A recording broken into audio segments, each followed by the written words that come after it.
ॐ अज्ञानतिमिरान्धस्य ज्ञानञ्जनशलाकया चक्षुरुन्मिलितं येन तस्मै श्रीगुरुवे नमः। वासुदेवाय ॐ नमो भगवते वासुदेवाय ॐ नमो भगवते वासुदेवाय।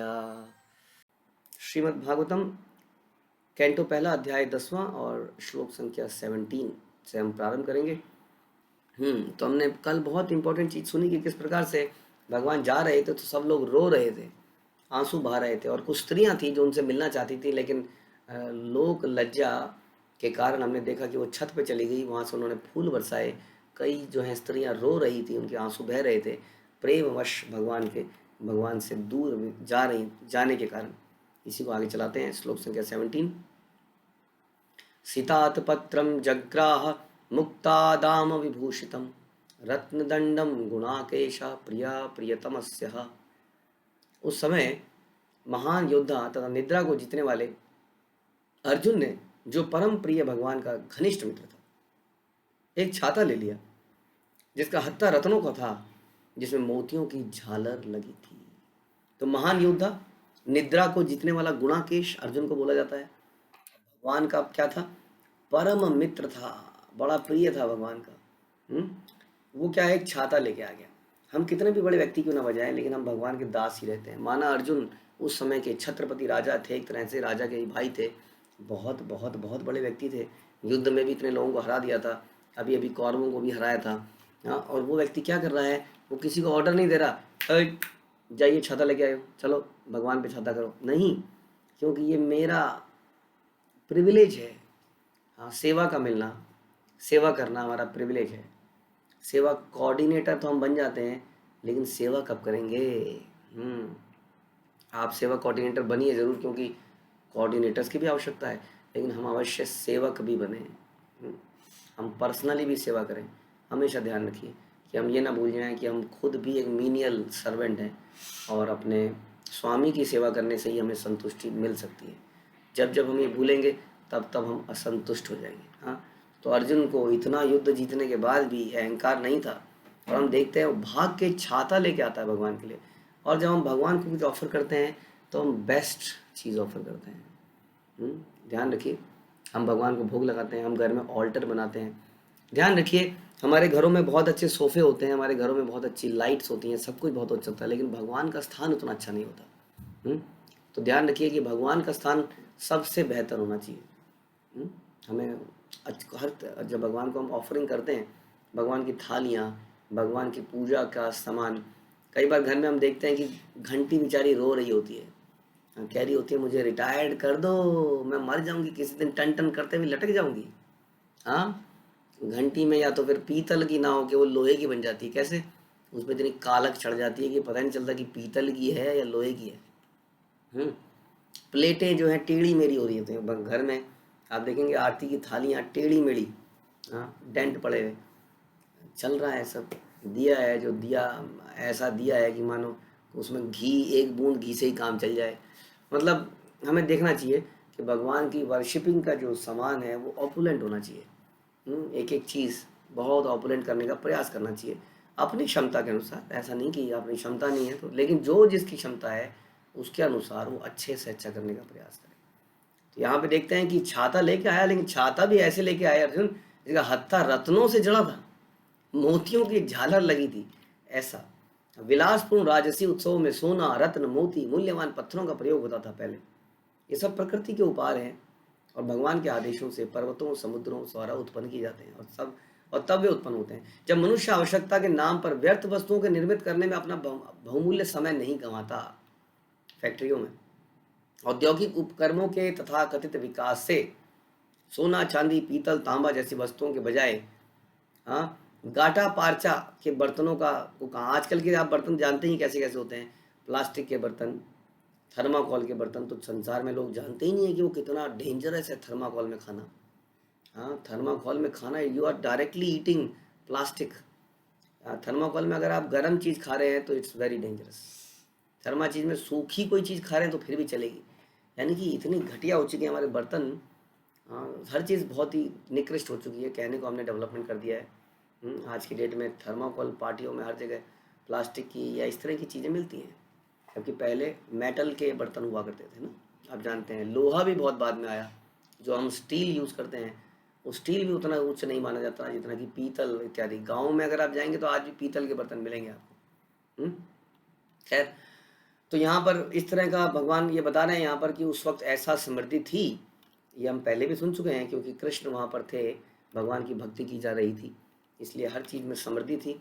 अर्जुन उनके लिए लाए। और फिर क्या होता है, उद्धव सात्यकी क्षैव व्यजने परमाद्भुते विकीर्यमाण कुसुमे रेजे मधुपति पति।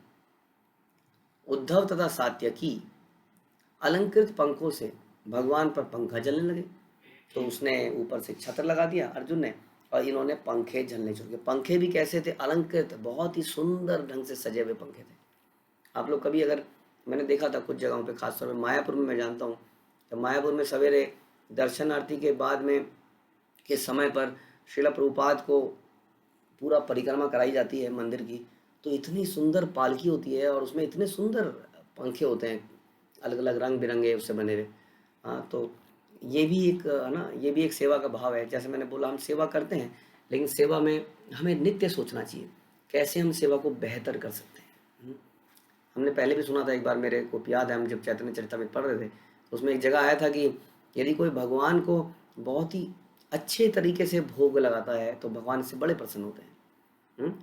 तो हम बार बार इस बारे में डिस्कस करते हैं कैसे भोग लगाया जाए, कैसे भोग लगाने के लिए भगवान के लिए सीट्स बनाई जाएं, कैसे भोग लगाने के लिए अच्छी सी एक प्लेट हो, टेबल हो, कैसी प्लेट हो, उसमें किस तरीके से लगाया जाए। मतलब हमारी कोशिश होना चाहिए कि अपने कैपेसिटी के अनुसार अच्छे से अच्छा करें। तो ये अलंकृत पंखों से भगवान पर पंखा झलने लगे, और मधु के स्वामी कृष्ण ने बिखरे हुए पुष्पों पर आसीन होकर उन्हें मार्ग पे चलने का आदेश दिया। हाँ, भगवान ने बोला, okay Uddhav, okay Satyaki, okay सब लोग अब चलिए। उस रास्ते में फूल बिखरे हुए थे। यानी कि एक एक चीज को बड़ी बारीकी से सोचा जाता है, समझा जाता है। आजकल के इस युग में इन चीज़ों पे इसका, हाँ, ख़त्म सा ही हो गया है। लेकिन ऐसा युग था, स्वागत के लिए रास्ते में फूल बरसाए जाते थे। हाँ, उन फूलों पे चल के जाया करता था, ये स्वागत है। आजकल रेड कारपेट, आपने सुना होगा ना, रेड कारपेट वेलकम कहते हैं ना।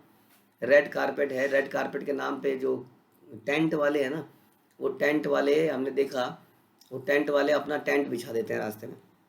वास्तव में उस टेंट में पता नहीं किस किस ने क्या क्या किया होता है।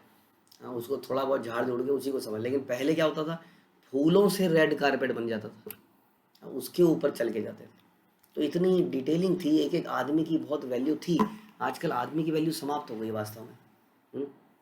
उसकी इतनी इंपॉर्टेंस नहीं है। जैसे कहते हैं ना, पहले अतिथि देवो भव, अतिथि को देवता माना जाता था, उसकी बड़े एलेबोरेट तरीके से ये सब आप देखते हैं ना, कई जगह चौकी धानी ये सारी जगह पर आज भी वो प्रथा है, तो लोग बड़े अट्रैक्ट हो जाते हैं उस जगह में। जाते हैं तो आओ जी आओ, बैठो, उसका पैर में पानी डाला, हाथ में पानी डाला, पहुँचने के लिए तौलिया दिया, हाँ, हाथ धोने के लिए वहीं पर गरम गरम बिल्कुल बढ़िया तरीके से उसके हाथ धुलाए, अच्छे से बर्तन दिया, खाने के लिए बार बार पूछा।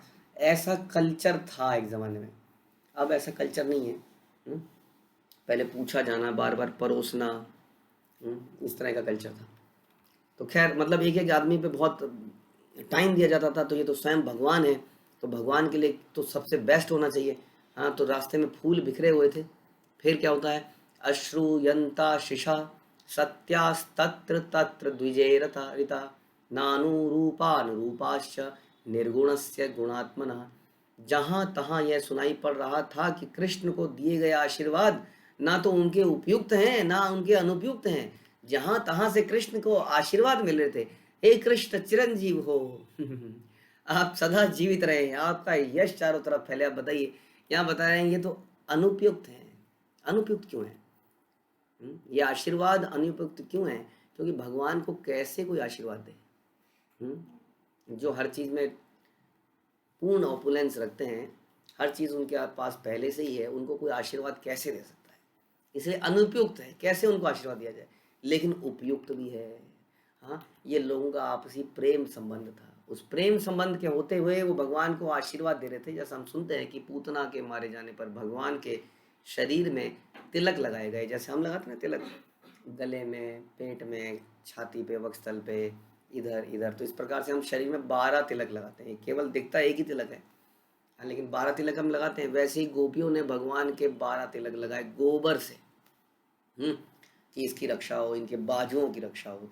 जैसे हमारे में जब किसी का नामकरण संस्कार होता है, हाँ, इत्यादि, तो हम संस्कारों में बोलते हैं कि इसका ये की रक्षा हो, इसकी थाई की रक्षा हो, इसकी यहाँ की रक्षा हो, इसकी यहाँ की रक्षा हो। इस प्रकार आशीर्वाद हम देते हैं। तो इस प्रकार के आशीर्वाद यहाँ कह रहे हैं अनुपयुक्त भी थे और उपयुक्त भी थे, क्योंकि जो उपयुक्त थे वो इस प्रकार से कि वो भगवान से प्रेम था, और प्रेम संबंध के कारण भगवान को अच्छा लगता है ना। Everybody wants to be loved. जैसे मैंने आपको पहले ही बताया था कि हम कई बार अपनी माँओं से थोड़ा सा प्यार पाने के लिए, किसी से अपना प्यार पाने के लिए उसके सामने बेबस से हो जाते हैं ना। माँ के सामने जरा सा, माँ थक गया, बहुत थक गया, पैरों में दर्द हो रहा है, थोड़ा सा सरगर्म हो रहा है, उसके बाद जो लाड मिलता है, ओहो हो, हाँ, उस चक्कर में कई बार बच्चे ऐसे ही बोलते रहते हैं, थक गया थक गया, है ना। तो समझ लीजिए भगवान को भी ऐसे ही संबंध, आप जानते ही हैं भगवान के साथ वात्सल्य, माधुर्य, और साख्य इत्यादि, दास्य, रस, अलग अलग तरह के रस हैं। उन रसों का स्वादन करने के लिए भी ऐसा होता है। तो कई लोग उन्हें आशीर्वाद दे रहे थे, और वो उपयुक्त भी थे, बता रहे हैं कि अनुपयुक्त भी थे, क्योंकि वे सब उस परम पुरुष के लिए थे जो इस समय मनुष्य की भूमिका निभा रहे थे। क्योंकि वो मनुष्य की भूमिका निभा रहे थे, इसलिए भी उनको आशीर्वाद दिए जा रहे थे कि चिरंजीव भव, आयुष्मान भव, या उनके अंगों की रक्षा हो, आपकी कीर्ति चारों तरफ फैले। तो भगवान ने उन सारे आशीर्वादों को लिया। फिर क्या होता है, अन्योन्यमासीत संजल्प उत्तम श्लोक चेतसाम कौरवेंद्र पुरस्त्रिणाम सर्वश्रुति मनोहरा।